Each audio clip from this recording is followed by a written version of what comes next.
नमस्कार। ज्ञानस्तु चैनल पर आप लोगों का स्वागत है। मेरा नाम है वरुण शर्मा और हम लोगों ने लास्ट वाली क्लास में संसद का टॉपिक पढ़ा था। संसद के टॉपिक में हमने देखा था कि सांसद जो होते हैं यानी कि संसद के जो सदस्य होते हैं उनकी निर्भरता और अहर्ता हमने बाद में देखी थी।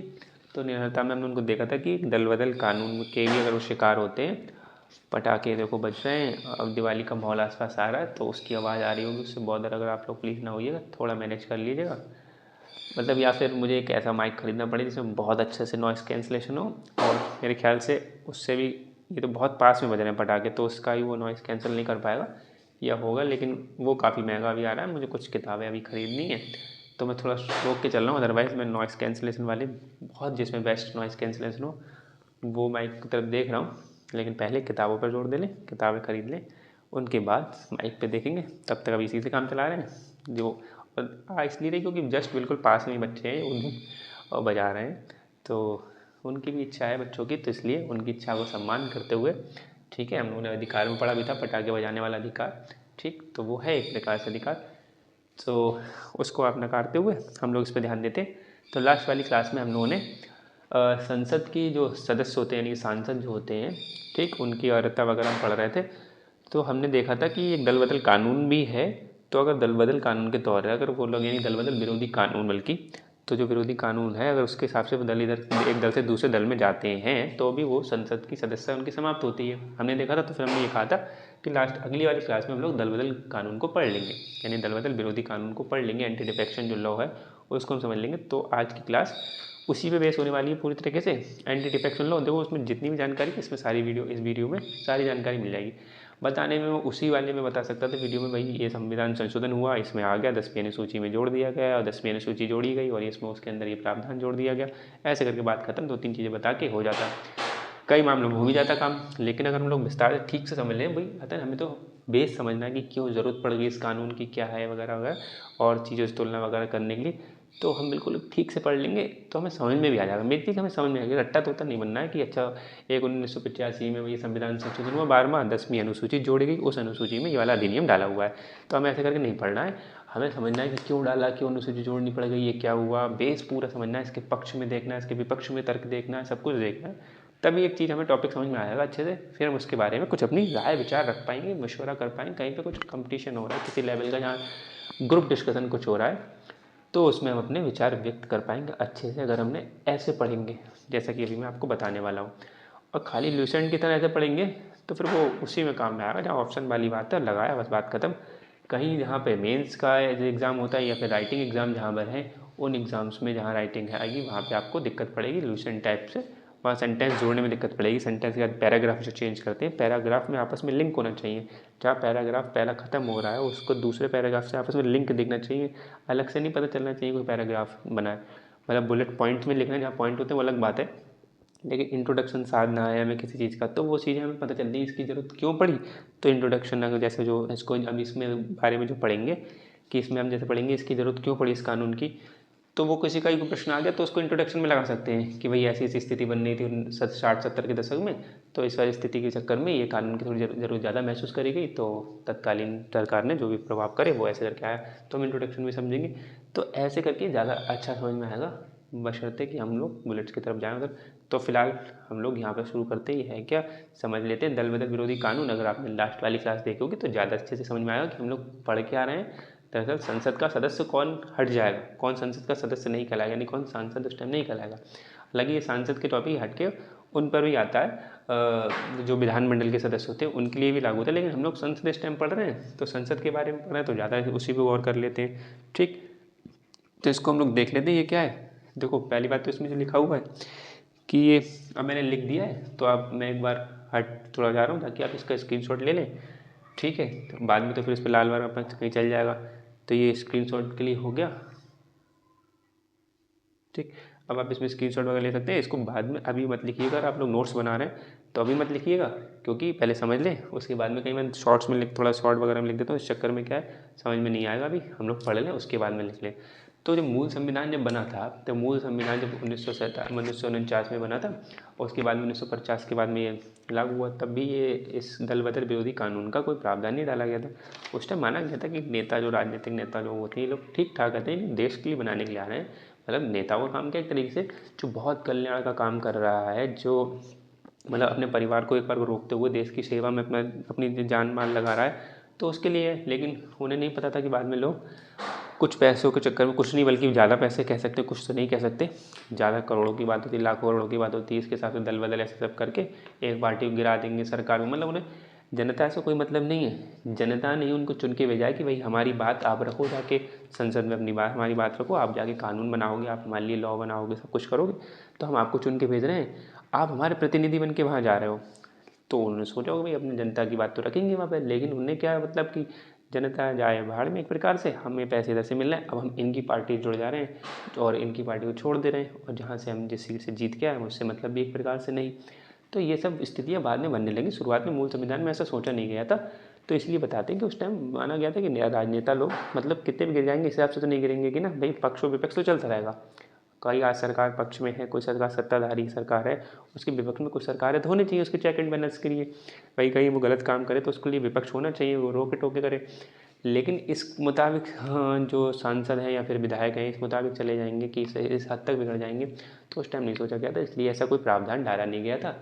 फिर इसकी ज़रूरत बाद में पड़ी 60-70 के दशक में आके, तो फिर 85 में जोड़ा भी गया।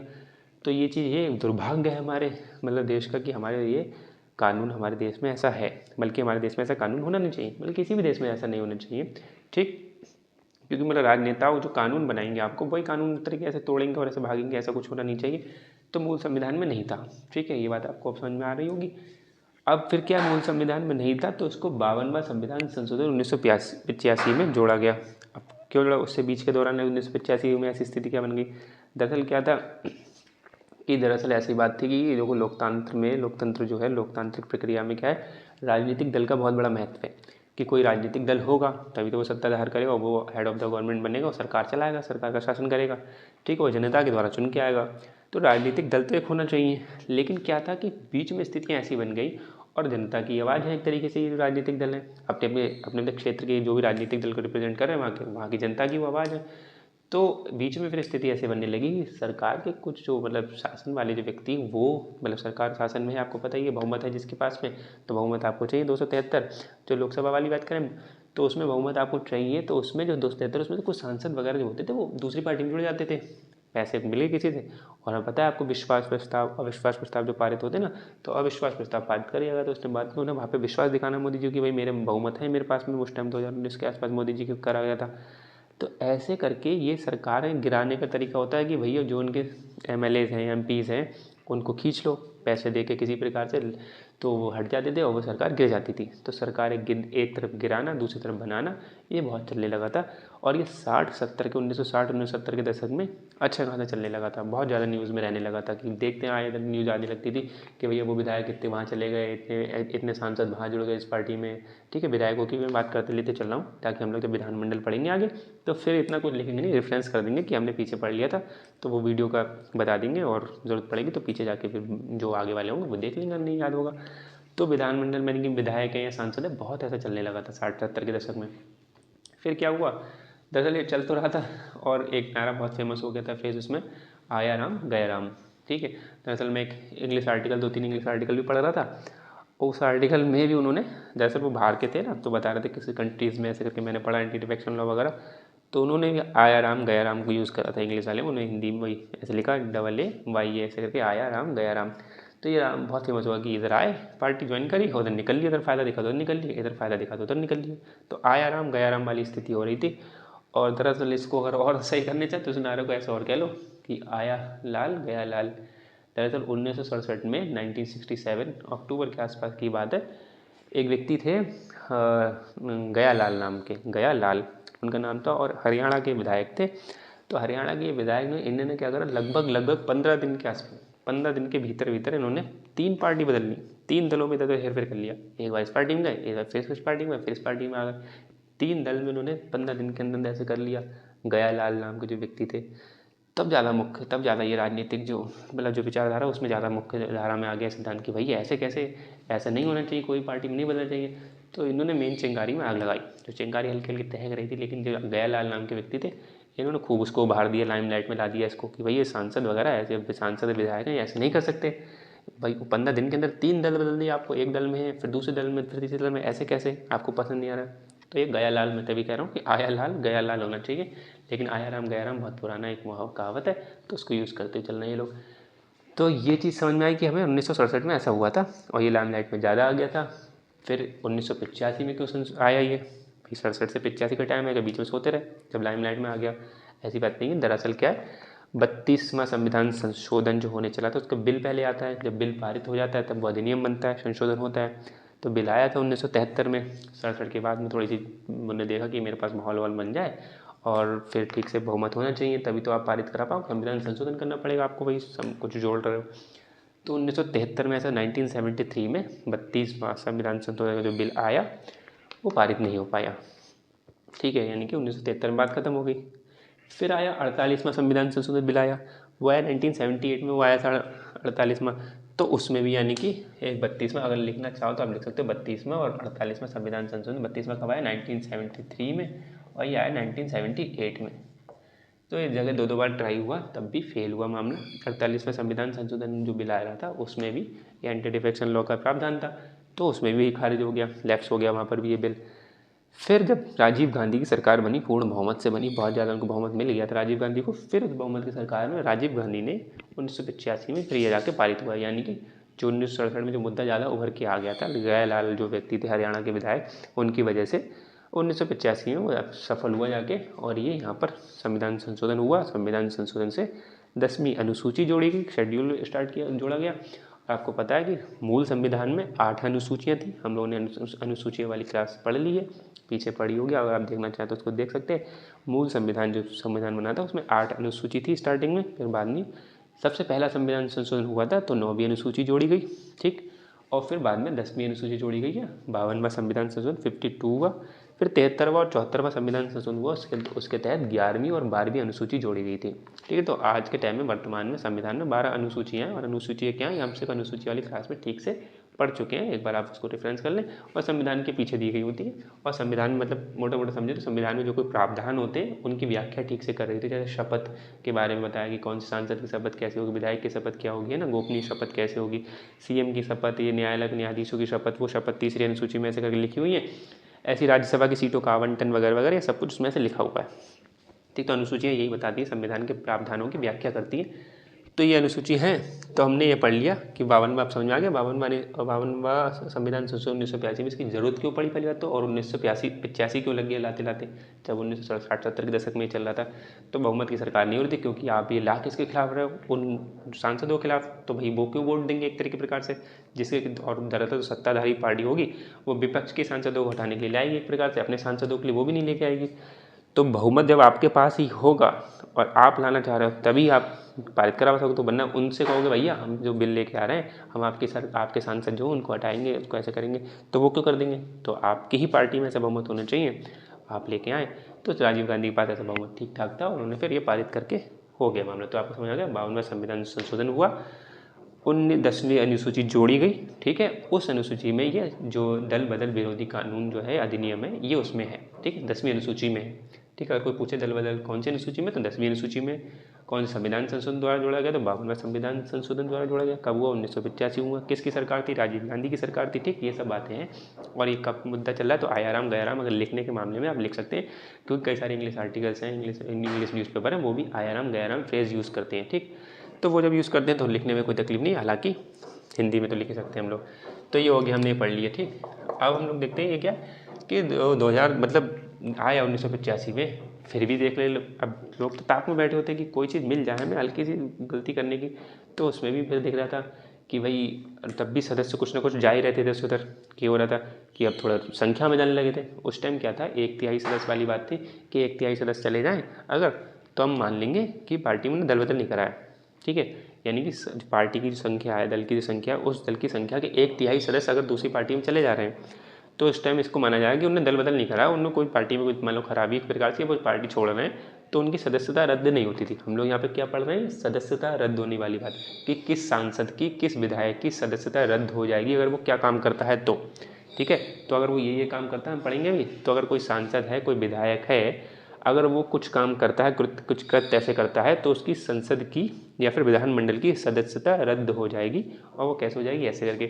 तो उस टाइम ये बताया गया था अगर कोई 1/3 सदस्य जब शुरुआत में लाया गया था, अगर चले जाते हैं दूसरी पार्टी में तो उनके संसद की सदस्यता या विधानमंडल की सदस्यता रद्द नहीं मानी जाएगी, उनकी रद्द नहीं होगी। ठीक, तो यानी कि वो तब भी सांसद बने रहेंगे, विधायक बने रहेंगे। तब ये ऐसा था, लेकिन ज़रूरत देखा गया तो बहुत ज़्यादा इसका यूज़ के मिसयूज़ बहुत ज़्यादा हो रहा है, तो वो यूज़ करते करते उन्हें बहुत मिसयूज़ करने लगा। फिर 2003 में इसको संशोधन करना पड़ गया, यानी कि 51वां संविधान संशोधन 2003 में आया। तो ये जो संविधान संशोधन करना पड़ा, यानी कि एक संविधान संशोधन ये हुआ, ठीक है, उसमें फिर ये जोड़ी गई अनुसूची, उसमें ये कानून ये डाला गया। ठीक है, ये कानून अधिनियम उसमें डाला गया, दल बदल अभियान 10वीं अनुसूची में। अब एक संविधान संशोधन इसलिए करा गया, जो अनुसूची डाली गई भाई इसमें संशोधन कर दे, यानी कि संविधान संशोधन हुआ।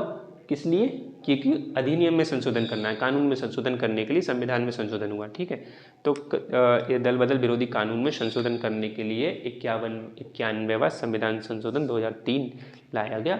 तो 2003 में संशोधन हुआ और अब वो 1/3 वाला जो मैटर है उसको भी दल बदल वाला मान लिया गया। अब 2/3 कर दिया गया कि अब 1/3 की जगह 2/3 वाले। अब हम पढ़ेंगे तो और अच्छे समझ में आएगा कि 1/3 2/3 है क्या।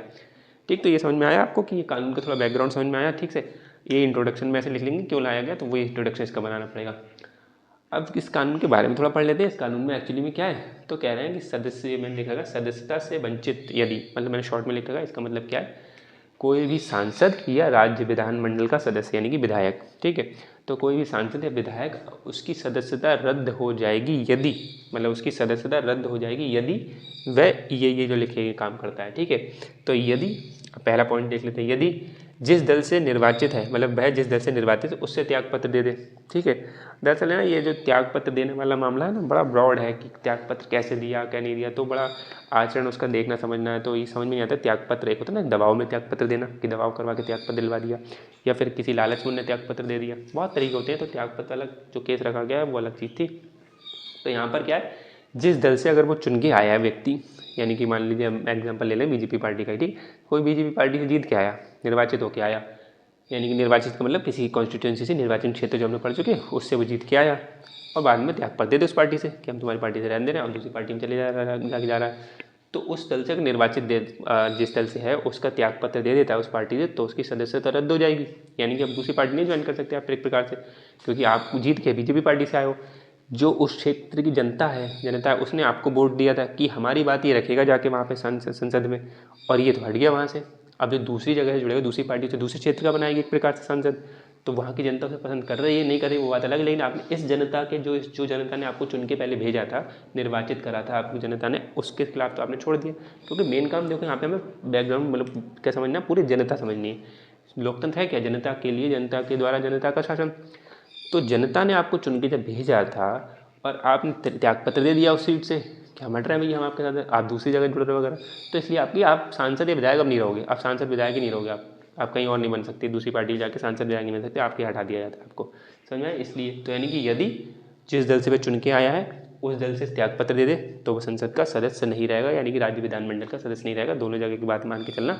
अगर मैं कभी संसद बोल दूं तो उसको अपने आप मान लेना विधानमंडल, या कभी विधानमंडल बोल दूं तो अपने आप संसद मान लेना। वरना हम लोग संसद टॉपिक पढ़ें तो ज़्यादातर मैं सांसद का ही उपयोग करूँगा अभी, तो ध्यान रखना, यानी कि वो सांसद नहीं रहेगा, यानी कि MP नहीं रहेगा अगर उसने त्यागपत्र दे दिया तब। दूसरी बात क्या है, देखो दल के विप, ये विप लिखा हुआ है, दल के विप के विरुद्ध मतदान। विप क्या है, इसको अगर ऐसे लिख लेते हो तो ऐसे भी लिख सकते हैं, कहाँ लिख दूँ, यहाँ पर लिख देता हूँ, ये हिंदी में से लिखना तो ऐसे भी लिख सकते हो विप, मैंने इंग्लिश में लिखा है तो ये हुआ बनाओ, यहाँ पे एक छोटी की मात्रा विप लिख सकते हैं। तो इसको बोलते हैं वैसे हिंदी में सचेतक बोलते हैं, सचेतक या निर्देश भी बोल सकते हैं, दल का निर्देश, तो कुछ भी बोलना चाहो बोल सकते हो, दोनों तरीके बोल सकते हो। तो लेकिन विप लिख दोगे ऐसे करो तो ज़्यादा बढ़िया बात है, ठीक है। विप एक प्रचलन में टर्म है। तो विप जो क्या होता है, एक दल का निर्देश होता है, यानी कि जो संसद में जो पक्ष की पार्टी है, यानी कि जो सत्ताधारी पार्टी है वो, और जो विपक्ष की पार्टी वो, दोनों पार्टियों को, दोनों दलों को ये हक होता है कि वो अपने सदस्य, मतलब अपने दल में कोई एक सदस्य जो होगा उसे सचेतक के रूप में नियुक्त कर दे कि भैया ये सदस्य जो हमारा है ये सचेतक के रूप में काम करेगा। जैसे पार्टी का एक अध्यक्ष होता है ना, तो एक पार्टी है, राजनीतिक पार्टी है, उसका एक अध्यक्ष होगा।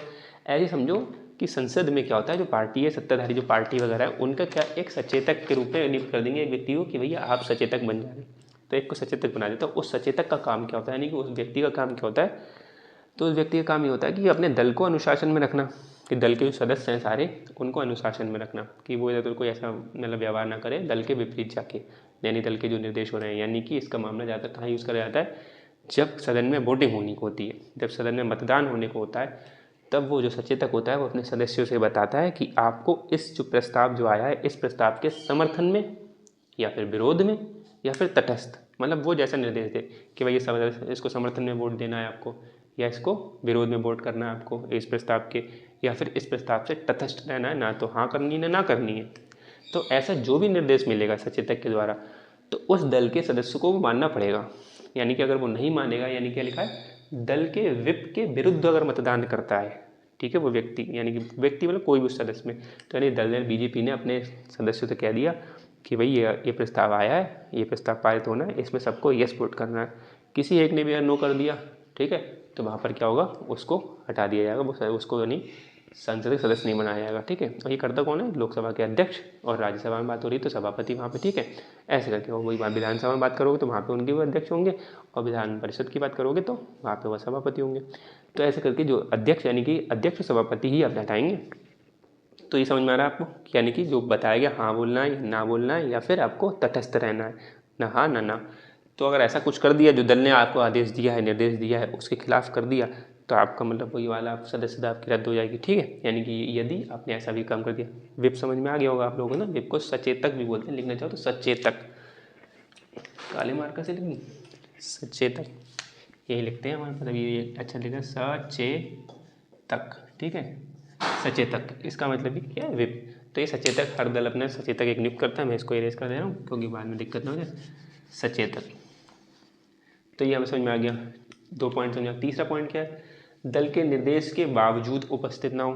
ठीक है, यानी कि दल ने निर्देश किया है, वही बात है विप वाली बात है कि दल ने निर्देश करा कि भैया इस दिन सबको आना है। ठीक है, तो दल ने अपने निर्देश किया, बीजेपी ने अपने दल को निर्देश किया, अपने दल के सदस्यों को आपको आना, कांग्रेस ने अपने दल को निर्देश किया, सपा ने अपने, को बसपा ने अपने, जो एएमजे मतलब ओवैसी की पार्टी, इन तृणमूल कांग्रेस वगैरह, इन सब ने अपनी पार्टी को बोला। ये सबके पार्टी के सचेतक होते हैं। ठीक है, ध्यान रखना आपको, अपने अपनी पार्टी के ये लोग जैसे अध्यक्ष होते हैं ऐसे एक सचेतक सदन में बना देते हैं। तो उन्होंने कह रखा है कि भाई आपको आना है, और वो आए ना उस दिन, मान लीजिए वो नहीं आए, तो अगर उस दिन उपस्थित हुआ, उपस्थित ना हो यानी कि अनुपस्थित हुआ अगर वो व्यक्ति, कोई भी, या 3 या 2 या फिर 1 या फिर 4-5 भी हो सकते हैं, तो क्या है आपको फिर क्या है, उसको सदस्यता उसकी रद्द हो जाएगी।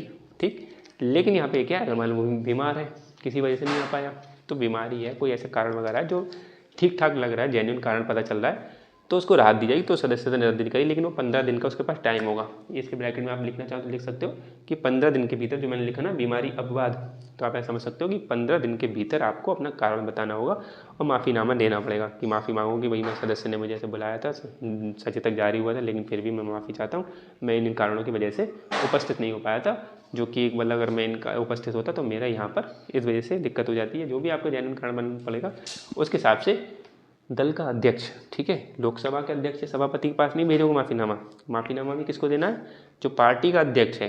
ठीक है, यानी बीजेपी पार्टी के जो अध्यक्ष हैं वो, या फिर कांग्रेस पार्टी के जो अध्यक्ष हैं वो, या फिर अलग अलग पार्टी के जो अध्यक्ष हैं, यानी कि आपके जो दल के अध्यक्ष हैं, आपको लोकसभा में अगर उपस्थित होने को कहा गया कि लोकसभा में आपको उपस्थित होना है, और लोकसभा में आप उपस्थित नहीं हुए, तो ये नहीं कि वो माफ़ीनामा आप लोकसभा के अध्यक्ष को दो जाके कि भाई लोकसभा के अध्यक्ष जी आप ले लीजिए, मैं इस वजह से नहीं आ पाया, आप मुझे माफ़ कर दीजिएगा। तो ऐसा नहीं है, आपको अपनी पार्टी के पास जाना पड़ेगा, और वो फटकार लगाएं जो भी कुछ करें अलग बात है, लेकिन आपको 15 दिन के भीतर अगर वो दल का अध्यक्ष सहमत हो गया कि हाँ ठीक है चलो इस वजह से नहीं आ पाया तो कोई बात नहीं है, तो अमूमन फिलहाल ऐसा होता ही नहीं है, वरना तो पार्टी बोल दे, वो पहले वो बोल देगा सर जी ऐसी बात है, देखो मैं नहीं आ पाऊंगा, वो जन कारण बताएगा, लेकिन वो सब हैंडल कर लेते हैं। लेकिन ये प्रावधान ऐसा लिखा है कि 15 दिन के भीतर आपको माफ़ीनामा लेना होगा अपने दल के अध्यक्ष के पास। ठीक है, लिख लेना ब्रैकेट में, दल के अध्यक्ष के पास, अगर उसने माफ़ीनामा दे दिया तो, नहीं दिया तो, उन्हें दल के अध्यक्ष ने कह दिया तो आपका जो लोकसभा के अध्यक्ष हैं या सभापति जी है वो आपको सदस्यता से रद्द कर सकते हैं। ठीक है, ये बात हो गई। अगला आ जाते हैं कि निर्दलीय सदस्य जीतने के बाद कोई दल ज्वाइन का मतलब वही उस दल में हो जाए तो ज्वाइन कर सकता है, नहीं कर सकता, ऐसी वाली बात आ रही है। तो निर्दलीय सदस्य बाद कोई दल ज्वाइन नहीं कर सकता। ठीक है, वाली बात आ रही। तो यहाँ पर ये बता रहे हैं, आपको पता है निर्दलीय लड़ता है कोई, कॉल आ गई, तो निर्दलीय का मतलब क्या है, आपको पता है कि आपको इस पार्टी से ना इस पार्टी से इस पार्टी, वो अपना स्वतंत्र लड़ता है, तो निर्दलीय इसको बोलते हैं कि कोई किसी दल से नहीं लड़ रहा है। तो निर्दलीय सदस्य अगर जीत गया उसके बाद में उसने कोई पार्टी ज्वाइन कर ली, तो फिर उसकी सदस्यता रद्द हो जाएगी। अब पहले तो नहीं होती थी, मतलब पहले क्या होता था, ऐसे होता था निर्दलीय लड़ते थे और फिर किसी पार्टी में जुड़ जाते थे फ़ायदा देख के, क्योंकि उस पार्टी की एक सीट बढ़ जाएगी भाई। मतलब एक जो MP MLA है हमारी पार्टी में आज जुड़ जाएगा, वो आज निर्दलीय लड़ा था, अपने अपने बलबूते लड़ा था, उसने अपने प्रचार प्रसार किए थे, ठीक है, और वो जीत गया। अब पार्टी से अपनी तरफ खींच लेती कि हमारा बहुमत और बढ़ जाएगा, हमें एक वोट चाहिए मान लो सीट हमें बहुमत लाने के लिए, इसी कहते थे निर्दलीय आ जाते, उसे पैसे दे देते थे और वो निर्दलीय सदस्य इस वाली पार्टी में जुड़ जाता था कि हम आपकी पार्टी से जुड़ते हैं आज से, और उसकी एक संख्या काउंट हो जाती थी, ठीक है। मान लो 272 से निर्दलीय सदस्य को खींच लिया, 273 कर लिया, अपना बहुमत बना लिया, ठीक है, ऐसा हो जाता मान लो। तो पहले ना, लेकिन अब ऐसा नहीं करता, अब कह दिया कि अगर कोई निर्दलीय सदस्य जो खाली लड़ता है किसी पार्टी से लड़ता है, क्योंकि उस टाइम वो चुनाव प्रचार में क्या करेगा कि भैया ये कमल का फूल है, ऐसा कीचड़ में खिलता है, मान लो ऐसे बुराई बुराई मतलब है कि पार्टियों की बुराई तो करते हैं आपस में, चुनाव आता है तो एक दूसरी पार्टी की खूब जम के बुराई करते हैं लोग। तो मैं एग्ज्यूम मान के ऐसे कर लेता हूँ, नेता को नहीं लेते हम, सिर्फ उनके चुनाव चिन्हों के बारे में बात कर लें अगर, तो मान लो निर्दलीय कोई लड़ रहा है, वो कह रहा है कि कमल में ऐसा है, कीचड़ में खिलता है, ये इसमें ऐसी गंदगी भरी है वो वगैरह, या फिर साइकिल में दिक्कत है, साइकिल नहीं चल पाती, पंचर हो जाती है, फिर हाथी में बैठने में अलग दिक्कत आती है, पंजे वो देखो कि खूनी पंजा लगता है, मतलब हर प्रकार से हर पार्टी की उन्होंने बुराई कर दी। और लोगों को लगा कि यार ये व्यक्ति ठीक है यार, मतलब इसे सब पार्टी में दिक्कत आ रही, ये ठीक है, स्वतंत्र लड़ेगा, ये हमारे लिए जरूर कुछ ना कुछ करेगा, हम इसे जिताते हैं। और उन्होंने जिता दिया। और फिर बाद में वो वही पार्टी ज्वाइन कर ले दूसरी कि कमल में जुड़ जाए कि भैया अब आपको कीचड़ में आपको क्या दिक्कत लगी, अब तो कीचड़ लग रही थी, अब क्या दिक्कत आ गई, या साइकिल आपने ज्वाइन कर ली, समाजवादी पार्टी ज्वाइन कर ली, तो अभी तो आपको साइकिल में दिक्कत लग रही थी, अब आपने साइकिल ज्वाइन कर ली, ठीक है, यानी कि आया खूनी पंजा दिख रहा था, अब आप पंजे में चले गए, या फिर हाथी आपको पहले डरा रहा था, तो अब हाथी बहुत अच्छा लगने लगा आपको। तो ये जो चीज़ें हैं, तो अब हमने इसका मतलब क्या हुआ, यानी कि पहले आप जनता से क्या वादा करके आए थे कि भैया ये दिक्कत है जनता को, आपने कहा ना, ये मेन चीज़ हम जनता ध्यान रखना है यहाँ पर, है ना। बार बार मैं ये बोलूँगा कि जनता से आप क्या वादा करके आए थे, और जैसे ही आप जीत गए तो आप तुरंत ही अपनी बात से मुकर गए, जनता की फिर आपने ध्यान में नहीं रखा। तो अगर आप ऐसा करते हैं, यानी जनता के साथ ऐसा होगा वहाँ पे, तो आपकी सदस्यता रद्द हो जाएगी, ठीक है। आपके सांसद विधायक भी इतनी मुश्किल में जीत के आए थे ना, पैसे वैसे खर्च करके आए थे, और आपको पता है आजकल चुनाव लड़ना आसान तो है नहीं, हालांकि इस हिसाब से कह रखा कि कोई व्यक्ति कैसे भी लड़ सकता है, लेकिन इतना आसान है नहीं, व्यवहारिक तौर पर खूब पैसा लगाना पड़ता है आपको। सांसद के चुनाव में तो जाने कितना, विधायकों के चुनाव में, लोकल लेवल के स्थानीय निकाय के चुनाव होते हैं ना, मेयर महापौर सांसद वाले सभासद वाले, इनमें भी कितना देखो दिक्कत पड़ती है। तो जो व्यक्ति मान लो जीत के आया जाए तैसे, और अगर उसने ज्वाइन कर ली, लेकिन हालांकि अब तो इतना तो सबको पता ही, इतना मतलब अनपढ़ नहीं होते हैं कोई लोग कि जो कर लें, अब जब निर्देश जारी हो गए तो इतना सबको जानकारी होती है कि भाई हमें ज्वाइन नहीं करना चाहिए। कर लिया, अगर किसी की इतनी मती मारी है तो फिर उसकी सदस्यता रद्द हो जाएगी, यानी कि वो सांसद जो बन के आए तो, या विधायक बन के आए तो, निर्दलीय लड़के आए, जीत के तो आए, लेकिन उन्हें ज्वाइन कर ली तो फिर समझो गए। ठीक, अब अगला पढ़ लेते हैं। मनोनीत सदस्य, आपको पता है कि मनोनीत सदस्य होते हैं, राज्यसभा में 12 सदस्य मनोनीत करे जाते हैं, लोकसभा वाले तो हटा दिया गया मामला, ठीक है। तो लोकसभा वाला हटा देगा, राज्यसभा वाले समझ तो 12 सदस्य मनोनीत करे जा रहे हैं विधानसभा में, ऐसे वहाँ पर, ऐसे विधान परिषद में ही वहाँ पर भी, ठीक है, तो मनोनीत करे जा रहे हैं। तो 6 माह के बाद दल बदल करे अगर, यानी कि इनको जो मनोनीत सदस्य हो रहे हैं इनको 6 महीने का टाइम दिया जा रहा है कि आपको 6 महीने की छूट है, आप 6 महीने, यानी आज आपको मनोनीत करा हमें, आप मनोनीत होकर राज्यसभा में आ गए, आज से लेके आपके पास 6 महीने का टाइम है, किसी पार्टी में जाना तो चले जाओ, ठीक है। अभी आप मनोनीत हो, क्या है मनोनीत, आप आए हो कि साहित्य से, कला से, समाज सेवा से, विज्ञान से, ठीक है। वहाँ पर एक क्षेत्र बढ़ जाता है सहकारिता वाला, किसमें, राज्यों में, ठीक है।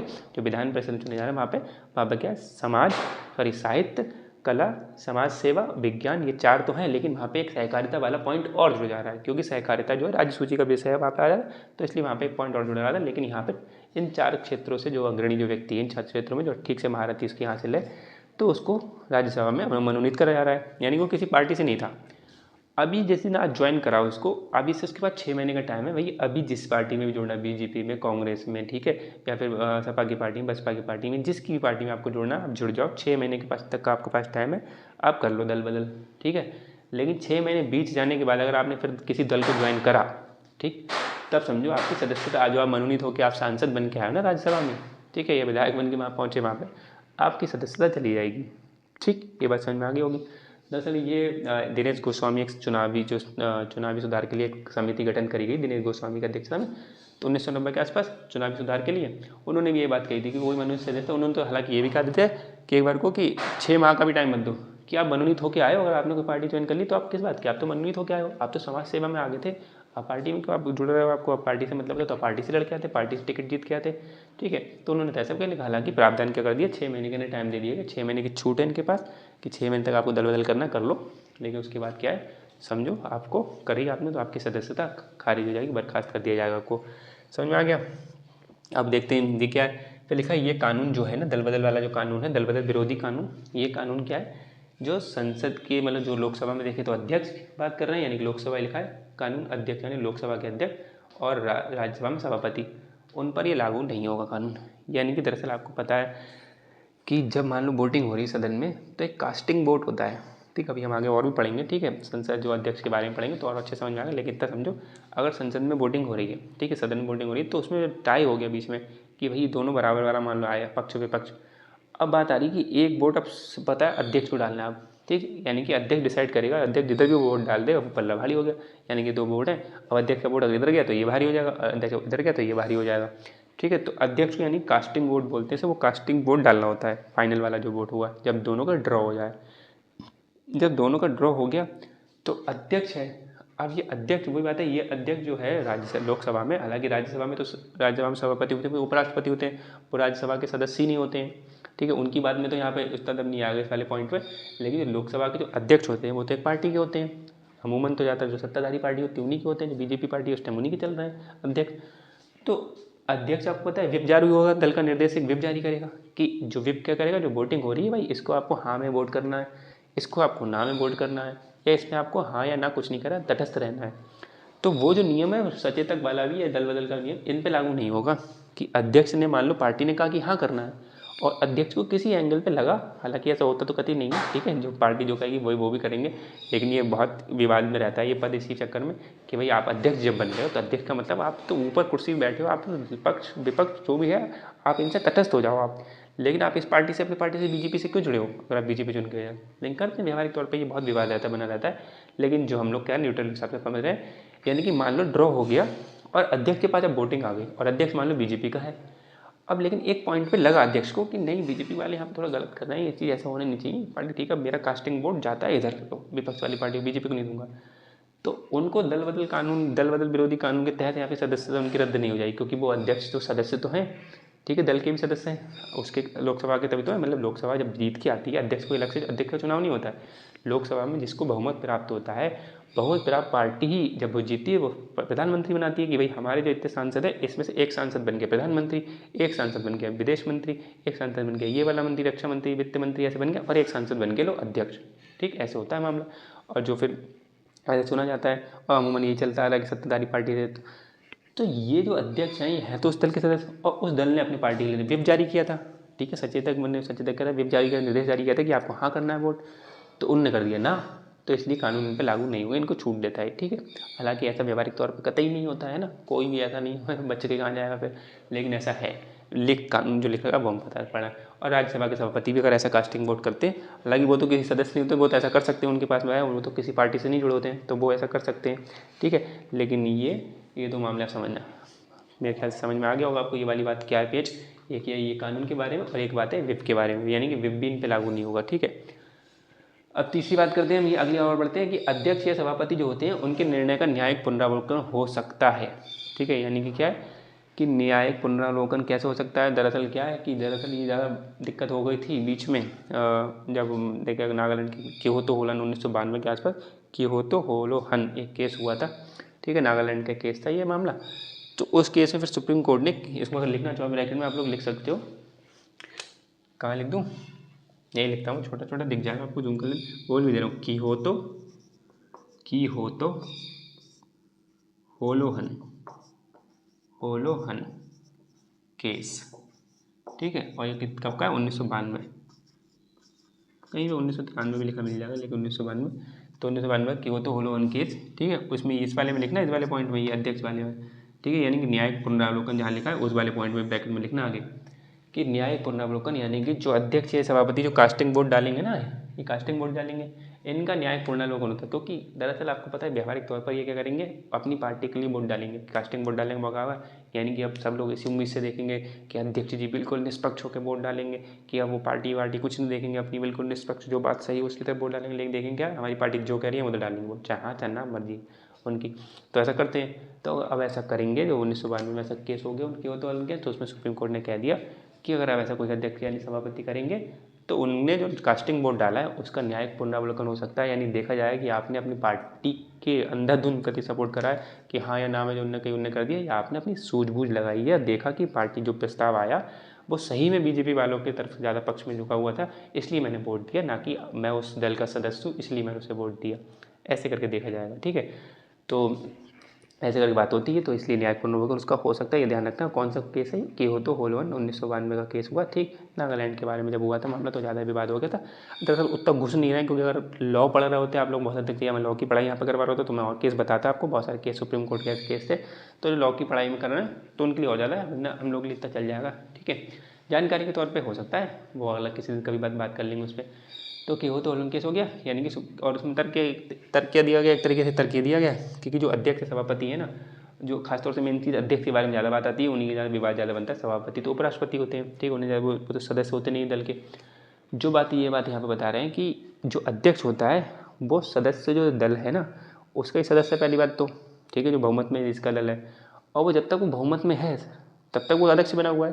जैसे ही बहुमत हटेगा तो वो अध्यक्ष भी हट जाएगा, ठीक है।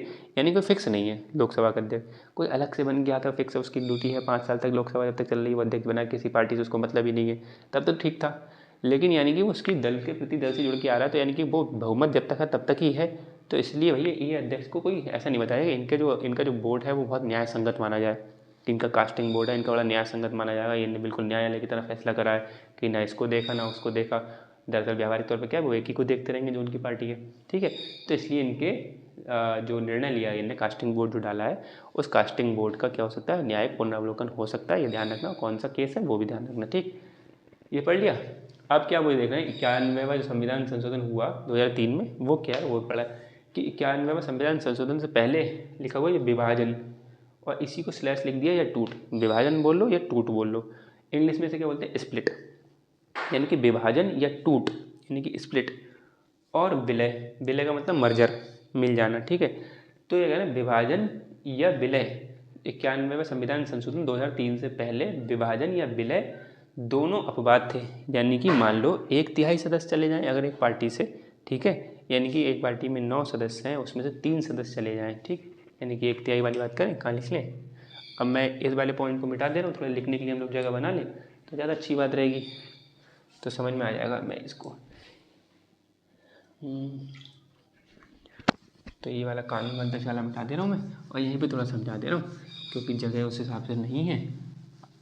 इसकी स्क्रीनशॉट तो ले ही लिया होगा आपने पहले, और नहीं लिया होगा ना अभी तो समझो, थोड़ा बैक कर लेना और पीछे जाके से ले लेना स्क्रीनशॉट। तो ऐसे समझो, मान लो एक सदस्य है, उस एक दल में मान लो 9 सदस्य हैं, ठीक, होते भी ऐसे नहीं कि आप सोचो 9 नहीं होते, 9 भी होते हैं, 5 भी होते हैं, ठीक है। 5 जैसे ओवैसी वाले केस था उसमें 5 ही तो थे, तो 5 थे, वहाँ पे 4 लोग टूट के चले गए थे ना, चले गए थे बीच, अगर आपने न्यूज़ सुनी होगी तो वो सब रहता है। तो मान लो 9 सदस्य हैं, अब 9 का 1/3 कितना हो गया देखो, 3, ठीक है, यानी कि 1/3 का मतलब 3 सदस्य, यानी कि एक दल से जिसमें 9 सदस्य हैं उस दल के अगर 3 सदस्य, पहले जो 2003 की बात कर रहे हैं, 3 सदस्य टूट के चले जाएँ तो कोई दिक्कत नहीं थी भाई, 3 सदस्य 9 में से 3 चले गए और दूसरी पार्टी ज्वाइन कर ली तो उनकी सदस्यता रद्द नहीं होती थी। अब 9 का 2/3 कर लो अगर, तो 3 × 9 और 3 दूनी 6, तो ये 6, यानी कि 6 सदस्य अगर चले जाएँ टूट के दूसरी पार्टी में तो भी कोई दिक्कत नहीं है। 3 चलेगा तो दिक्कत नहीं, तो 6 जाने से क्या दिक्कत होगी, ठीक है, यानी कि 9 में से 6 भी चले जाएँ। तो 2003 से पहले ऐसे 3 भी चले जाते थे ना, तो इन तीनों के खिलाफ कोई कार्रवाई नहीं होती थी कि भाई कोई दिक्कत नहीं, चले जाओ आप लोग, अब कार्रवाई नहीं। अब क्या कर दिया 2003 के बाद क्या हो गया, लेकिन अब केवल विलय यानी कि 2/3 का ही अपवाद, यानी कि 2/3 जो विलय होगा 2/3 का, उन्हीं को अपवाद माना गया। यानी कि अब क्या है, अब जो वर्तमान में स्थिति क्या है, अगर मान लो 9 सदस्य हैं एक पार्टी में, उस 9 में से 1/3 सदस्य यानी कि 3 सदस्य चले जा रहे हैं अगर किसी पार्टी में दूसरी पार्टी में, तो इन तीनों सदस्य के खिलाफ कार्रवाई होगी, ठीक है, इन कार्रवाई होगी, उनकी सदस्यता जा सकती है, ये सांसद या विधायक नहीं रहेंगे। यानी कि अब ये अपवाद नहीं है, अब खाली ये है, यानी कि अब अगर 9 सदस्य हैं, 9 में से अगर 6 जा रहे हैं, 9 में से अगर 6 किसी पार्टी को छोड़ के दूसरी पार्टी में जा रहे हैं, चाहे वो पैसों के चक्कर में जा रहे हो चाहे किसी चक्कर में जा रहे हो, अमूमन यही होता है, पैसों मंत्रालय वगैरह इसका ही लालच होता है, उसी वजह से जाते हैं, तो कैसे जा रहे हो, लेकिन 9 में से 6 जा रहे हैं अगर, यानी कि 2/3 लोग जा रहे हैं, तो फिर इनके खिलाफ कोई कार्रवाई नहीं होगी, यानी कि 6 लोग जो जा रहे हैं इनके खिलाफ कोई कार्रवाई नहीं होगी, लेकिन एक साथ जाने चाहिए, ध्यान रखना। ऐसे नहीं कि 6 लोग एक बार, पहले 9 में से क्या हुआ, एक चला गया, फिर दूसरा चला गया, फिर तीसरा चला गया, चौथा, पाँचवा, ऐसे कर करके 6 गए, ऐसे कर करके अगर 6 गए तो नहीं, तो फिर 6 के खिलाफ अलग अलग कार्रवाई हो जाएगी, तो 6 के खिलाफ हो जाएगी, लेकिन 6 को एक साथ जाना है एक समय पे, ठीक है। अगर अलग अलग 1-2 दिन के फेर में जा रहे हैं कि पहले 4 चले गए फिर 2 चले गए, या 3 चले गए फिर 3 चले गए, तो समझो घेरे में आ जाएंगे वो लोग, ठीक। एक साथ 6 के 6 कहें कि हाँ हम इस पार्टी जा रहे हैं तब समझ में आए। ये भी चीज़ ध्यान रखना, यानी कि अलग अलग जा रहे हैं तो नहीं, एक साथ जा रहे हैं तो उनको छूट मिलेगी तो अपवाद माने जाएंगे, तो इन 6 के खिलाफ कोई कार्रवाई नहीं होगी। लेकिन इन 6 के खिलाफ भी कार्रवाई हो सकती है, कब? जब ये अलग अलग जाएंगे तब। ठीक है। अब क्या है, 2003 से पहले इनको भी 3 जा रहे थे, इनको भी छूट था, लेकिन अभी 3 को छूट नहीं है, अब सिर्फ 6 को छूट है। ये बात लिखी है यहाँ पे कि 91वां संविधान संशोधन से पहले विभाजन, यानी कि इसको क्या बोलेंगे? विभाजन बोलेंगे। अब इसको विभाजन बोल रहे हैं कि 9 में से 3 लोग जा रहे हैं, इसका मतलब स्प्लिट हो रहा है, टूट रहा है, एक हिस्सा टूट रहा है। ठीक है, तो स्प्लिट मानेंगे। लेकिन जो 6 जा रहे हैं एक तरीके से पूरा कोई हिस्सा टूट कर कहीं विलय कर रहा है, जाके दूसरे में पार्टी जुड़ा है, तो यानी विलय इसको बोला, इन्होंने नाम दिया, यानी कि इसको स्प्लिट बोला 1/3 को, और 2/3 को क्या बोला? मर्जर बोला, यानी कि विलय बोला। तो इन्होंने कहा कि जो टूट है, यानी कि जो विभाजन है, यानी कि जो स्प्लिट है, इसको तो अब कानून के दायरे में डाल दिया गया कि अगर ऐसा कोई करेगा तो इनके खिलाफ कार्रवाई होगी। लेकिन विलय अगर जो होगा तो विलय के खिलाफ कार्रवाई नहीं होगी, विलय को अपवाद माना जाएगा। ठीक है, ये बात समझ में आ गई आपको?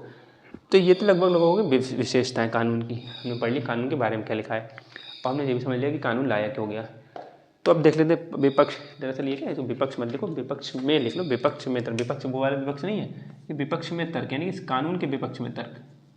ठीक है, और पक्ष में तर्क, एक वो वाला तर्क पक्ष विपक्ष है, मतलब किसी के कोई संग में बोलना है, खिलाफ में बोलना, पार्टी वाला भावना नहीं है। तो विपक्ष यानी जो कानून है, इस कानून के विरोध में कहना कि भैया ये कानून आया वगैरह वगैरह, इस कानून के लोग विरोध में ही बोल रहे हैं, तो वो क्या बोल रहे हैं, तो इसका पक्ष समझ लेते हैं, और फिर एक समाधान टाइप में देखते हैं, कंक्लूजन, निर्णय देखना चाहेंगे, आगे की राह क्या होगी, निर्णय आगे वो देख ले रहे हैं, तब इस कानून को हम पूरे अच्छे समझ जाएंगे। ठीक, अभी आपको बात समझ में आएगा, लेकिन पक्ष विपक्ष और समझ लेते हैं, थोड़ा देर और रुकिए।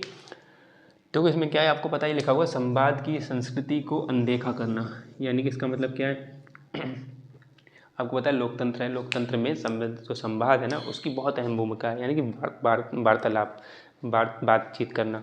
ठीक है, और ये बात ये कई दर्शन में बहुत सारे ऐसे लोग हैं वो कह भी चुके हैं, जिस भी समाज को अगर वरदान है बातचीत का, संवाद का वरदान है, तो उस समाज में प्रगति होती रहती है। यानी अगर आप बातचीत ही बंद कर देंगे, ठीक से नहीं, मतलब बातचीत का मतलब डिस्कशन करना बंद कर देंगे, तभी तो आप मूल विचार कैसे निकल के आएगा। आप अपनी अपनी बात रखे पड़ेंगे, दूसरे का विचार सुनना ही नहीं चाहेंगे। अगर दूसरे के विचार नहीं सुनना चाहेंगे तो इसका मतलब क्या है क्या पता उसके में कोई नया सोचो, उसके पास कुछ नया पॉइंट हो।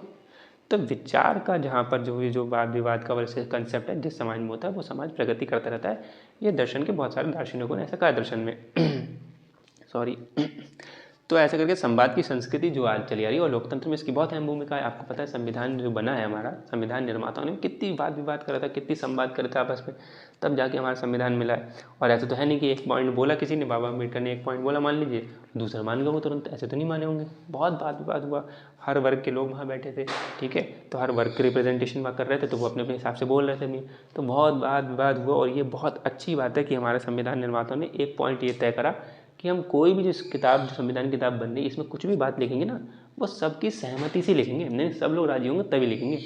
ये बात बहुत बढ़िया थी, वरना अगर मान लीजिए आज भी कोई दिक्कत हुई तो आज भी चली जाती कि हमारे वर्ग तो इस पर राजी ही नहीं था कभी, और ये संविधान में जबरदस्ती ये बात डाल दी गई, हमारा वर्ग आज भी राजी नहीं, अब भी नहीं, तो बहुत चलता कि संविधान के खिलाफ है। वो एक वर्ग जो एक खाली विशेष वर्ग होता है वो संविधान को हमेशा गालियाँ देता रहता है। ठीक है, अभी मतलब ऐसे तत्व हैं, लेकिन वो किसी और कारण से, लेकिन इस वजह से नहीं कहते कि जब संविधान बन रहा था तो हमारे वर्ग ने खूब कहा था ये वाला पॉइंट मत डालो मत डालो मत डालो, तब भी हमारे वर्ग को इसमें कोई समझा ही नहीं, अनदेखा कर दिया गया, नज़रअंदाज कर दिया गया, ऐसा नहीं। तो उन्होंने बिल्कुल तय करा कि भैया इसमें जो भी लाइन लिखी जाएगी ना, वो जितने लोग बैठे हैं संविधान सभा में उन सबकी सर्वसहमति होगी तभी। और सर्वसहमति ऐसा मतलब नहीं कि एक बार किसी ने बात कही और सब लोग हाँ हाँ कर गए, ऐसा नहीं। बहुत बात विवाद होते थे, लंबी पॉइंट, इतनी लंबी लाइन है, उसको यहाँ काटा वहाँ काटा, यहाँ जोड़ा वहाँ जोड़ा, कि चलो अच्छा ये शब्द हटा देते हैं, अच्छा चलो ये शब्द हटा देते हैं, अच्छा चलो ये जोड़ देते हैं, अच्छा आप इससे राजी नहीं हो रहे, आप बताइए आपकी क्या बात है, तो अच्छा आपको ये जुड़वाना है, तो देखते हैं, अच्छा हाँ सब लोग राजी हो रहे हैं जोड़ने में, तो कोई दूसरा मान लो राजी नहीं हो, नहीं हम नहीं जोड़ने में राजी हो, तो उसकी बात करी इनकी बात करी, तो उसने कह दिया चलो दोनों लोग एक मुद्दे पर राजी हुए, चलो इतना मत जोड़ो इतना जोड़ दो, तो इतना जोड़ दिया, लेकिन इतना काट दो, इतना काट दिया, मतलब एक लाइन जो थी उसको काट पीट करके जोड़ जाड़ के फिर से एक नई लाइन बनाई गई। सब लोग हाँ हुए कि ठीक है, अब हमारे हिसाब से भी ठीक लग रही है, हमारे हिसाब से भी ठीक लग रही है, हमारे हिसाब से भी ठीक लग रही है, यानी संविधान सभा में सब लोगों ने जब ओके कहा उस लाइन के लिए, तब वो आर्टिकल में वो लाइन जोड़ी गई तब वो आर्टिकल जोड़ा गया। तो ऐसे करके सर्वसहमति हुई, यानी कि वाद विवाद। तो लोकतंत्र में क्या संवाद की संस्कृति अच्छी खासी पनपती है। तो उस संवाद की संस्कृति को अनदेखा कर रहा है ये विपक्ष में कह रहे हैं ये वाला कानून। क्यों, कैसे कर रहा है ये, अब ऐसे समझो, ठीक है, इसलिए हमें पढ़ना है, ये हमें समझना भी है। दल का निर्देश है कि आपको इसमें यस करना है। वोट आया, दल ने व्हिप जारी किया, तो दल ने कहा आपको यस बोलना है। अब क्या यस बोलने में, कोई दल का कोई सदस्य है जिसको लगता है यार ये प्रस्ताव है ये तो ठीक ठाक नहीं है, तो मुझे तो लगा अपने दल से बात करनी चाहिए और दल को समझाना चाहिए, दल भी ताकि इसमें हाँ ना करवाए, इसको यस नहीं करवाए, इसको नो करवाए। लेकिन क्या करते हैं, दल ने निर्देश दे रखा है कि आपको यस करना है, तो उस दल के जो सदस्य जिसको ये लग रहा है कि ये ठीक से पॉइंट, ये वाला पॉइंट ठीक नहीं रहा है, इसकी वजह से हमें इसका समर्थन नहीं करना चाहिए, इस पर हमें नो करना चाहिए। लेकिन दल ने निर्देश दे रखा है, अगर वो उस निर्देश के खिलाफ जाएगा तो समझो उसकी सदस्यता रद्द हो जाएगी। तो इसलिए यहाँ पर क्या है, यानी कि संवाद का जो पॉइंट है, अब वो संवाद का मौका नहीं देंगे कि हमने भाई निर्देश जारी कर दिया, बस बात खत्म, आपको हाँ करना है, यस करना है आपको। अब वो चाह रहा है कि नहीं, लेकिन उसका विचार भी महत्वपूर्ण है। अगर उसका विचार दल मान लो सुन ले, एक हिसाब से मतलब हाइपोथेटिकल हम सोच लें, ऐसा सोच कर लें, विचार मान लें कि एक विचार सुन ले, उसका विचार वो बहुत महत्वपूर्ण विचार है, तो ऐसे महत्वपूर्ण जो विचार है यानी कि उसको सुने बिना आप उसको दबा रहे हो, ठीक है। तो ये कानून क्या करता है, उसको दबाता है, क्योंकि जो व्यक्ति अपनी राय रखना चाह रहा है उसका पॉइंट बहुत महत्वपूर्ण है, तो उसके पॉइंट को दबाया जाएगा, यानी उसके विचार की जो संस्कृति संवाद नहीं कराने का हक ही नहीं दिया जाएगा।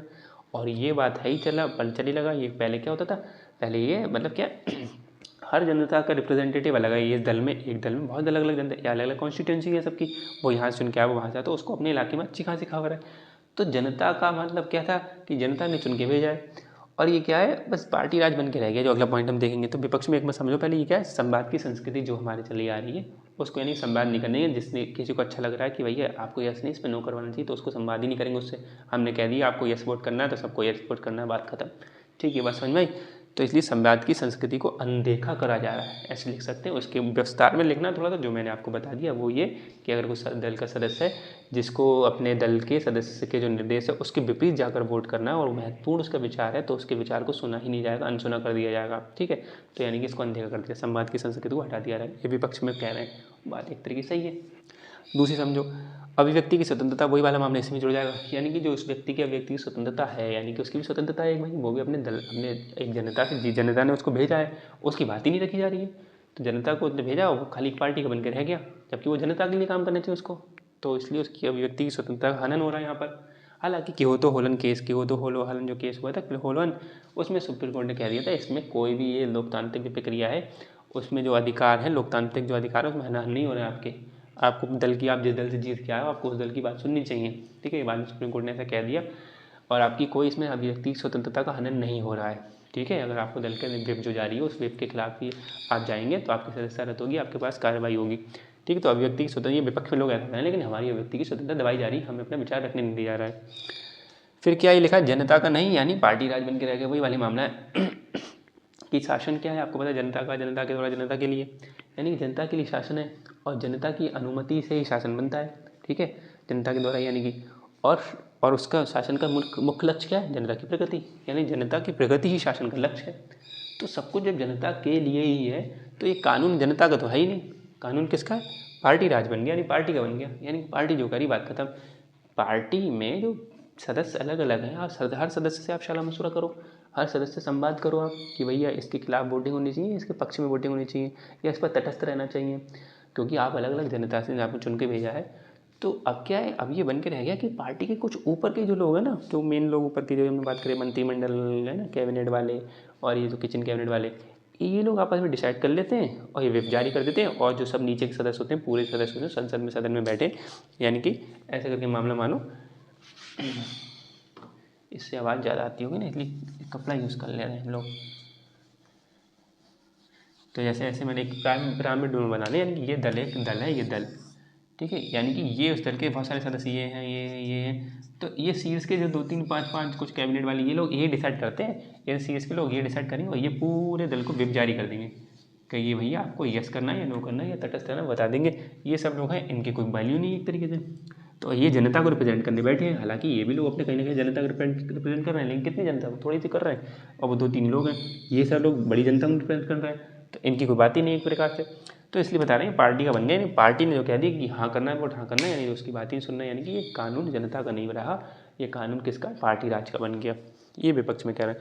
बाकी विपक्ष में एक बात और भी कहते हैं कि जो परिपक्व लोकतंत्र है दुनिया में, और भी लोकतंत्र हैं, तो जैसे इंग्लैंड, ऑस्ट्रेलिया, अमेरिका वगैरह, वहाँ पे ऐसी व्यवस्था नहीं है, ठीक है। वहाँ पर क्या है कि वहाँ पर अगर मान लो कोई पार्टी की जो विप जारी करती है ना पार्टी, उसके विरुद्ध जाकर मतदान करता है तो उसकी पार्टी में तब भी बना रहेगा, वो उस पार्टी में बना रहेगा। लेकिन यहाँ पे तो हटा दिया जाता है उस पार्टी से कि भाई तुमने हमारी पार्टी वोट ही नहीं करा, तुम हट जाओ हमारी पार्टी से, मान लो एक तरीके से ये सदस्यता पे बात आ जाती है उसकी। तो वहाँ पर ऐसे इंग्लैंड, ऑस्ट्रेलिया, अमेरिका ऐसे देश हैं, इनमें ऐसी करके ये बात नहीं आती है, ठीक है। तो विपक्ष वाले लोगों ने ये भी हवाला दे दिया। अब पक्ष वाले लोग आ जाओ कि पक्ष वाले लोग तर्क भी देंगे कि हमारी बात भी सुन लो भैया कि क्यों ज़रूरी है कानून। अभी आपने तो कह दिया भैया कानून आप हटा दो ये, ठीक है, तो अब ज़रूरी क्यों है ये कानून, ये समझो। सरकार को स्थिरता प्रदान करता है ये कानून। मतलब क्या है, मतलब ये है कि सरकार को डर लगा रहेगा बार बार कि यार ये लोग जो हैं ये टूट के चले गए इधर, तो यानी कि 9 में से 3 लोग चले गए, 9 में से 3 लोग चले गए, मुझे दिक्कत आ जाएगी। इन तीनों को भी खुश रखना पड़ेगा मुझे कि भाई इन तीनों अगर हल्का मुझसे नाखुश हुए, इनके मन का मंत्रालय नहीं दिया, इन पर ज़्यादा दबाव बना दिया काम का, या उनको ज़्यादा हटकार फटकार कर दी इनकी, तो दिक्कत हो जाएगी। और ये 3 भी चले गए, दिक्कत हो जाएगी, मेरी स्थिरता बिगड़ जाएगी, मुझे बहुमत नहीं बचेगा, मेरी सरकार गिर जाएगी। तो उसको अपनी स्थिरता पे बनाए रखने में ध्यान रखना पड़ेगा। यानी कि और प्रशासन पे ध्यान नहीं दे पाएगा ठीक से, सही ठीक से प्रशासन चल रहा है नहीं चल रहा है, सरकार की कल्याणकारी योजना ठीक से काम कर रही नहीं कर रही, वो अलग नहीं, उसका मेन काम स्थिरता पे रहेगा। वो जो 3-4 विधायक हैं जो अपने या बड़ी पार्टी है तो ज़्यादा लोग, उसकी में नॉन है तो ज़्यादा संसद है तो ज़्यादा लोग है तो ज़्यादा लोग, तो उसके खिलाफ उस हिसाब से चलना पड़ेगा। और वो लोग कहेंगे अगर हमें चाहिए, अगर मान लो वो लोग भ्रष्ट हुए 3 लोग, तो ये अपना अपना खेल चलाएंगे, हमारे हिसाब से काम करो, ऐसा करो वैसा करो, वरना हम ये कर दें, हम हट जाएंगे, टूट कर लेंगे, विलय कर लेंगे। तो इसलिए टूट वाला सिस्टम तो हटाया, अब विलय वाला समझ लिया। तो विलय वाली भी दिक्कत है, 2/3 भी चलेगा तो बड़ी दिक्कत है। और ऐसा भी बीच में चलता था, एकनाथ शिंदे वाला जो केस आया महाराष्ट्र में, वो भी आया, आपको पता ही है। तो वैसे विवाद चलता रहता है, तो उसमें अब अलग केस तरह और टाइट होते जा रहा है, तो उसके हिसाब से अब चल रहा है। अब उस हिसाब से नहीं होता है जो आया राम गया राम वाला था, लेकिन अब भी चलता है मामला, 2/3 तो अब भी है। तो सरकार को स्थिरता पर ज़्यादा ध्यान देना पड़ रहा है यहाँ पे। तो ये जो कानून है, अभी कानून आ गया तो सरकार ठीक है भैया, अगर मान लो किसी ने ज़्यादा हेरा फेरी ज़्यादा करी ना हमारे साथ, हॉर्स ट्रेडिंग भी बोलते हैं इसको, हॉर्स ट्रेडिंग, यानी कि सांसदों या विधायकों की जो खरीद फरोख्त होती है, इसको एक वर्ड क्या चलता है, हॉर्स ट्रेडिंग। लिखना चाहो तो ये लिख भी लो, ये हॉर्स ट्रेडिंग, ठीक है। यानी कि जो हॉर्स ट्रेडिंग होती है, इसका मतलब सांसदों विधायकों की खरीद फरोख्त जो होती है, हॉर्स ट्रेडिंग बोलते हैं। तो यानी कि हॉर्स ट्रेडिंग जो हो रही थी, उसके हिसाब से उन्हें ध्यान नहीं रखना पड़ेगा कि भैया अब क्या है, अब तो अगर कोई ऐसा करेगा हॉर्स ट्रेडिंग अगर कुछ करेगा तो उसकी सदस्यता पे बात आ जाएगी और उसको सदस्यता आ जाएगी, यानी कि सरकार नहीं गिरेगी जल्दी, ऐसा वाला मामला नहीं है, ठीक है। लेकिन 2/3 वाला अब भी मामला बचा हो तो 2/3 पे तब भी ध्यान देना पड़ता है, लेकिन 2/3 एक तरह से बहुत होगा। 9 में से जब 6 जा रहे हैं तो आपकी पार्टी में कुछ ना कुछ दिक्कत लग रही है, तो आप अपनी पार्टी को देखो, अपनी पार्टी के सदस्य आपको बात भी करना चाहिए। यानी 9 में से आप 6 लोगों से बात ही नहीं कर रहे हो गलत, तो इसका मतलब तो गलत है। आपको पार्टी में पार्टी में भी तो लोकतंत्र बना के रखना है कि पार्टी के सदस्य उनसे भी सबसे बात करनी पड़ेगी। ऊपर से 2-3 लोग मिलके मोदी जी और अमित शाह मिलकर बात थोड़ी करेंगे, उनको सबसे अपने दल की बात करना। हालांकि मोदी जी ऐसे बात करते हैं, उनकी अपनी मीटिंग दिखाते हैं, उन्होंने अपने कार्यकर्ताओं से बात करी, ये सब बात करी, तो ऐसे करना चाहिए।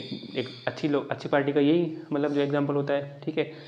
साइन होता है कि भाई अपने सब जो दल नीचे के भी दल हैं, यानी कि ऊपर आप टॉप में, लेकिन आपको नीचे वाले लोगों से बात करते रहने जाकर उनको फील हो कि भाई हम भी कनेक्ट हैं, ठीक है। तो ये बात है कि अब स्थिरता पे सरकार को ध्यान कम देना पड़ेगा इस कानून की वजह से, लेकिन अब कोई टूट के जाएगा तो उसकी सदस्यता पे बात आ जाएगी। लेकिन अभी भी ये 2/3 के लिए बना हुआ है, और ये बात सही है। अगर 2/3 लोग आपको स्थिरता बिगाड़ रहे हैं आपकी, तो आपकी पार्टी में कोई दिक्कत है, आप सुन ही नहीं रहे उनकी बात। तो ये वाला पॉइंट आपको समझ में आ गया होगा कि सरकार की स्थिरता पे बात आ रही थी, इसलिए ये कानून जरूरत पड़ गया था, क्योंकि 1960 और 70 दशक में फटाफट सरकारें गिर रही थी, बन रही थी, तो स्थिरता बिगड़ रही थी। और स्थिरता बिगड़ रही थी, इससे प्रशासन बिगड़ रहा है कि जनता ने चुन के भेजा कि हमारे लिए सरकार जाके हमारे लिए काम करेगी आज से 5 साल तक। अब चलिए कोई गिर गई 2-3 दिन बाद या 2 महीने बाद, तो क्या फ़ायदा, जनता के घरे लोग, फिर दिक्कत होगी, फिर चुनाव होंगे, ये दिक्कत होगी, फिर चुनाव में खर्च होगा अलग से होगा, तो बहुत सारी चीज़ें आ जाती हैं।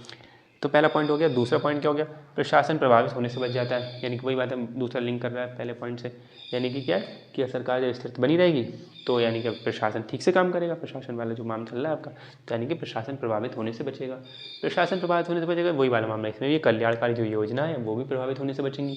जो योजना सब चल रही है, यानी कि एक सरकार कुछ योजना लेके आ रही है, कुछ योजना के बारे में बात कर रही है, पता चली वो सरकार गिर गई। अब वो सरकार गिर गई तो वो योजना ठप हो जाएंगी, जो आम लोगों के लिए काम कर रही थी, आम जनता के लिए काम कर रही थी योजना, तो वो ठप हो जाएगी, एक तरीके से ठंडे बक्से में चली जाएगी। तो इसलिए कल्याणकारी योजना प्रभावित नहीं होंगी, इसलिए बचेंगी। पक्ष में तर्क दिया है, ये कानून है तो ऐसा हो रहा है। स्थिरता से हटकर अब सरकार का विकास पे ध्यान रहेगा, यानी सरकार अब सोच में नहीं पड़ेगी कि भैया अब तो 3 लोग भाग भी जाए 9 में से, भागेंगे तो इनकी सदस्यता की बात आ जाएगी, बात खत्म, ठीक। हालांकि सरकार वो ऐसे उस पर सरकार के लिए स्थिरता नहीं होगी यहाँ पे।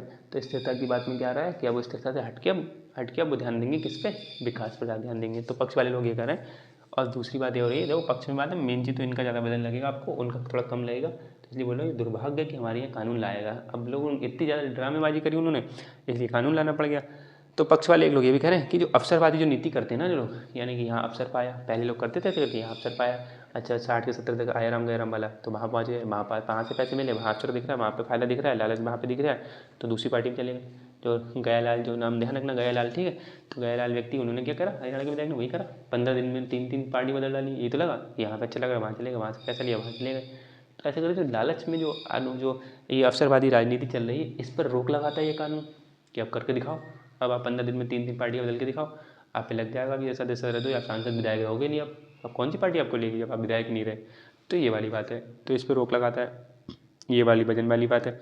दूसरा समझो, अनियमित चुनाव में जो व्यय होता है, जो खर्च होता है, उसको बचाता है। यानी कि भाई अब जब आप एक सांसद जब हट जाएगा, दूसरी पार्टी में चला जाएगा, उसकी सदस्य रद्द हो जाएगी, वो एक से इसको चुनाव देगा, तो इसकी सीट तो खाली हुई, इस दल की सीट खाली हुई, इस पर उपचुनाव कराने पड़ेंगे, बाद में चुनाव होंगे, इस पर इसकी सीट को दोबारा जाएगा, उसके लिए चुनाव कराने पड़ेंगे। तो बारम्बार जो इधर से इधर जब होती है सब चीज़ें बार बार, तो इसमें जो चीज़ें हो रही हैं, इससे आपको चुनाव कराने पड़ेंगे, उसमें अनियमित खर्चा आएगा, फालतू खर्चा आएगा बेवजह का, तो उस खर्चे से भी बच जाता है। कानून बचाता है कि भाई अब वो करेंगे नहीं लोग ऐसा, करेंगे नहीं तो सीटें खाली होंगी नहीं, सीटें खाली नहीं होंगी तो चुनाव नहीं कराने पड़ेंगे। वरना भाई आपको 543 आपको चुनाव तो करनी पड़ेगा। जो हमने देखा, हमने पिछले क्लास में देखा कि 2 सीटें आपको आप चुन के भेजिए, लोकसभा की आपकी 2 सीटें मिल गई आपको, तो आपको 1 सीट छोड़नी पड़ेगी कोई ना कोई। अगर नहीं छोड़ोगे तो दोनों सीटें चली जाएंगी, तो आपको 1 सीट छोड़कर वो खाली, उस पर फिर से चुनाव होंगे ना। अभी तो कुछ टाइम जो करंट मुद्दा चल ही रहा है कि जो उपचुनाव वाले मामला है, तो आपको देखना है, कांग्रेस वाली न्यूज़ में चल रही है, सपा पार्टी वाली न्यूज़ में चल रही है ना, जो रिक्तियाँ हैं उन पर चुनाव हो रहे हैं, तो उन पर चुनाव होने दो। यानी कि मतलब वो तो अलग मामला था, लेकिन यहाँ पर जो अपनी मर्जी से कोई लालच से इधर उधर भाग रहा है, तो सीटें खाली छोड़ के भाग रहा है कि हमने कुर्सी तुम्हारी छोड़ दी, हम जा रहे हैं, अब उस कुर्सी पर चुनाव होंगे। इधर जा रहे हो तो दूसरी जगह भाग गए तो उस कुर्सी पर चुनाव होंगे। चुनाव तो कराने पड़ेंगे, सरकार को खर्च करना पड़ेगा यहाँ पे, ठीक है, और सरकार की जो खजाना है उससे निकलेगा, तो फालतू खर्चा होगा, तो उस खर्चे से भी बचाता है ये कानून। पक्ष विपक्ष समझ लिया। अब आते हैं थोड़ा आगे की राह पे। ये क्या कह रहा है आगे की राह, आगे की राह में ये कह रहे हैं कि जो विप जारी होता है ना, ये जो विप जारी हो रहा है वो केवल स्थिरता के मामले में होना चाहिए। यानी कि विप को आप ऐसे जारी ना करें कि भैया विप जारी आपने कर दिया और आपने कह दिया कि भाई हाँ करना है वोट, नो वोट के मामले में नहीं, जब स्थिरता की बात आए सरकार की, कि अभी तो हम इस वोट तक की बात कर रहे हैं, लेकिन जब बात आए स्थिरता की, सरकार गिरने बिगड़ने की बात आ रही है यहाँ पर कि सरकार गिर जाएगी अगर तुमने वोट नहीं करा, ऐसा हो जाएगा वैसा होगा, तब आपको नहीं चाहिए। या फिर मान लो जैसे, और इसको एग्जाम्पल में क्या लिख सकते हो, एग्जाम्पल में अगर लिखना चाहो तो बजट का अनुमोदन कराना होता है ना, बजट आता है तो उसका अनुमोदन कराना होता है, तो उस टाइम वोटिंग होती है, ठीक है, बजट का अनुमोदन के लिए, तो बजट अनुमोदन भी लिख सकते हो एग्जाम्पल में, तब आपको विप लगा सकते हो। दूसरा आप क्या ले सकते हो, जैसे अविश्वास प्रस्ताव जो आता है, ठीक है, ऐसे ले सकते हो। यानी कि उदाहरण में आप लोग ये दो तीन चीज़ें रख सकते हो। जब अविश्वास प्रस्ताव जारी होता है तो सरकार को उस टाइम अपना बहुमत सिद्ध करना पड़ता है, तो सरकार अपने दल के सदस्यों से कह दे, मतलब जो दल है यानी कोई भी सचेतक अपने दल के सदस्यों से कह दे कि सरकार की बात आ रही है, यहाँ पे स्थिरता की बात आ रही है, आपको इसमें अविश्वास प्रस्ताव जो आया है ना कि लो अविश्वास है मोदी जी के खिलाफ, इसको आपको नो करना, फटाफट हटाना है, इसको पारित नहीं देना, विश्वास प्रस्ताव पारित करवाना है, सरकार में विश्वास है अभी भी लोगों का, तो इसलिए आपको उस टाइम जो विप जारी करेंगे तो उसके हिसाब से काम करना है। यानी कि ये कह रहे हैं, ये लोग जो विधि आयोग बना ना 1990 में, तो उसकी लगभग ये 170वीं रिपोर्ट आई थिंक है मेरे ख्याल से, हाँ 170वीं रिपोर्ट, उसमें ऐसा कहा गया है, ठीक है। यानी कि विधि आयोग की जो लॉ कमीशन जो बनता है, तो उसकी 170वीं रिपोर्ट जो 1990 में बना था, उन्होंने ऐसा कहा था कि जो विप का जो मामला ना आप चल रहा है ना, जो विप का मामला आपने मतदान में भी वोटिंग में भी करवा दिया कि कोई भी बिल की वोटिंग हो रही है उसके ऊपर वोटिंग हो रही है तो आपने विप जारी कर दिया, वो तब मत रखो, तब रखो विप जब इस सरकार की स्थिरता की बात आ रही है। इससे समझ में, यानी कि बजट का अनुमोदन का मामला, यही बजट पास कर रही है सरकार और बजट में सरकार का अनुमोदन नहीं मिल पा रहा है, तो क्या का बजट पूरा सरकार बनाएगी, यानी वो मेन पैसों की बात आ रही है यहाँ पर। दूसरी चीज़ अविश्वास प्रस्ताव, तो ये 2 एग्जाम्पल पर्याप्त है लिखने के लिए अगर आ जाए तो, यानी कि विप केवल इन 2 मुद्दों में जारी हो जाए तो अच्छी बात है, ठीक है, स्थिरता वाले मामले में। ये अगर लिखना चाहो तो विधि आयोग की रिपोर्ट 170वीं रिपोर्ट 170th, ठीक, तो 170वीं रिपोर्ट में विधि आयोग ने इसकी सिफारिश करी थी। तो ये आयोग, अब अगला क्या है, सदस्य की बर्खास्तगी। जो सदस्य जो आप हटा रहे हो ना कि आप कोई सदस्य संसद का सदस्य नहीं रहेगा यदि उसने ऐसे ऐसे ऐसे कुछ किया, तो ये हटाएगा कौन, संसद सदस्य से बर्खास्त कौन करेगा सदस्यता से, लोकसभा के अध्यक्ष या राज्यसभा के सभापति। तो अध्यक्ष या सभापति जो हटाएंगे, तो वो कह रहे हैं कि कई साल जैसे एक सदस्य की बर्खास्तगी राष्ट्रपति अथवा राज्यपाल, ये देखो कई सारे, जैसे दिनेश जो मैंने बताया, दिनेश की उनकी बनी, दिनेश गोस्वामी जी की उनकी बनी थी, दिनेश गोस्वामी की समिति ये बनी थी चुनाव सुधार के लिए 1990 के आसपास। और एक है ना से कि राष्ट्रीय आयोग है वो, राष्ट्रीय संविधान प्रकार समीक्षा आयोग। क्या लिखना चाहोगे, 1 मिनट को मैं इसको इरेज कर दूँ, तो ये भी लिख लो अगर लिखना चाहो ब्रैकेट में, तो ऐसे करके राष्ट्रीय, मैं बोल भी दूँ, राष्ट्रीय संविधान समीक्षा प्रकार आयोग, ठीक। तो ये और एक क्या, दिनेश गोस्वामी, ये लिख सकते हो। यानी कि इन लोगों ने ये सजेशन ऐसा दिया है, और भी अन्य समितियों ने ऐसा सजेशन दिया कि भाई ऐसा ऐसा होना चाहिए। यानी क्या, राष्ट्रीय, मैं लिख भी दे रहा हूँ, ठीक, संविधान ठीक है, ये थोड़ा ज़्यादा गीला हो गया। राष्ट्रीय संविधान, और यहाँ मैं बोल रहा हूँ कि क्या राष्ट्रीय संविधान प्रकार्य, प्रकार मतलब उसकी वर्किंग, प्रकार्य समीक्षा आयोग, ठीक है। एक ये आयोग, ये 2000 में गठित हुआ था। ये जो लॉ एंड जस्टिस मिनिस्ट्री है ना, ministry of law and justice,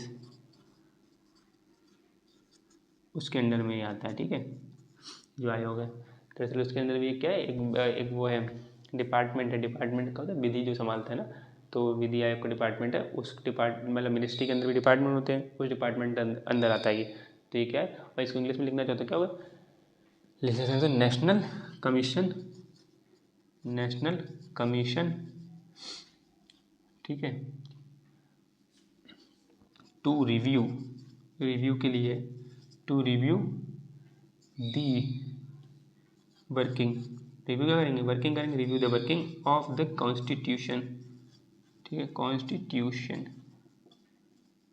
ठीक, ये चीज, national commission to review the working of the constitution, यानी कि लिख सकते हो बड़ी वाले, यानी कि इसका क्या एक्रोनिम बनेगा, NCRWC, ठीक है, NCRWC ऐसे शॉर्ट में लिखना चाहोगे, यानी कि NCRWC और दिनेश गोस्वामी तथा अन्य समितियों ने भी ये सिफारिश करी है, ऐसा सजेशन दिया है कि क्या, कि जो सदस्य की बर्खास्तगी करना है ना, तो वो राष्ट्रपति से करवाओ। अगर सांसद की बात आ रही है, यानी कि MPs की जो बात हो रही है, मेंबर ऑफ पार्लियामेंट की, तो उसमें राष्ट्रपति उनको बर्खास्त करे, ना कि लोकसभा के अध्यक्ष। और अगर MLA की, विधायकों की बात आ रही है तो राज्य विधानमंडल में, तो आप राज्यपाल से बर्खास्तगी करवाओ, ना कि उनसे, सभापति से, ठीक है। तो ऐसे करवाना चाहिए बर्खास्तगी, और वो भी किसके, चुनाव आयोग की सलाह पर, यानी कि राष्ट्रपति भी, राष्ट्रपति का मतलब आपको पता ही है, राष्ट्रपति का मतलब प्रधानमंत्री, राज्यपाल का मतलब भी प्रधानमंत्री, क्योंकि राज्यपाल का मतलब राष्ट्रपति और राष्ट्रपति का मतलब प्रधानमंत्री। तो इसलिए आगे चुनाव आयोग सलाह करे, चुनाव आयोग निष्पक्ष रहता है, तो चुनाव आयोग की सलाह पर ऐसा होना चाहिए। चुनाव आयोग सलाह कहे कि हाँ भाई इनको करो, तो आप लोग दोनों लोग सलाह मशवरा करो, तो सांसद के मामले में राष्ट्रपति को चुनाव आयोग की सलाह पर किसी सदस्य को बर्खास्त करना चाहिए, जो कि लोकसभा के अध्यक्ष कर देते थे, ठीक है। और विधायकों को क्या करना चाहिए, चुनाव आयोग की सलाह पर राज्यपाल को बर्खास्त करना चाहिए, जो कि सभापति जी कर देते थे, ऐसा नहीं होना चाहिए। तो ऐसे करके कर देते, क्या था, करते हैं, बल्कि ये आगे की हम लोग राह बता रहे हैं कि ऐसे करके इसमें संशोधन होना चाहिए, क्योंकि विवाद बना रहता है ना, लोकसभा के अध्यक्ष किसी को भी हटा देते हैं, अपने पार्टी की जब बात आती है तो अपने पार्टी के दल की बात है तो रोके रखते हैं, क्योंकि ऐसा टाइमिंग भी नहीं बताया कि जो अगर मान लो किसी दल के सदस्य ने ऐसा कुछ करा इनमें से, तो कितने दिन के भीतर उसको सदस्य से बर्खास्त कर दिया जाएगा, ये कोई पक्का नहीं है। तो जब दूसरी पार्टी की बात आती है, लोकसभा के अध्यक्ष जो है बीजेपी की इस्तेमाल मान लो, तो मान लो किसी और पार्टी की जब बात आती है तो लोकसभा के अध्यक्ष फटाफट उसको बर्खास्त कर देते हैं। उन्होंने कुछ भी ऐसा करा कि आप बर्खास्त, सांसद विधायक से बात खत्म उसकी। लेकिन अगर मान लो उसको वैसे बना दी, दूसरी अपनी पार्टी का कोई व्यक्ति आ गया, उसके खिलाफ आ गया, ऐसा आ गया मामला, उसने ऐसा उत्कृत कर दिया, तो बहुत टाइम तक हैंडल रोके रहते थे, होल्ड करे रहते थे, होल्ड करे रहते हैं, और इसमें कोई लिमिट ही नहीं है, 1 महीने 2 महीने 6 महीने 2-3 साल तक बात चली थी कई बार, तो ऐसे कर चला जाता था, इसलिए कोई लिमिट भी नहीं तय करी है। तो इसलिए लोकसभा के अध्यक्ष वगैरह से हटाओ, उन्होंने कहा राष्ट्रपति के पास डालो, राज्यपाल के पास डालो, MP जो MLA और जो कमरेशा वाली बात है ना, MP की राष्ट्रपति के पास, MLAs की राज्यपाल के पास, और ये चुनाव आयोग की सलाह पर ऐसा करो, बर्खास्तगी वाला मामला।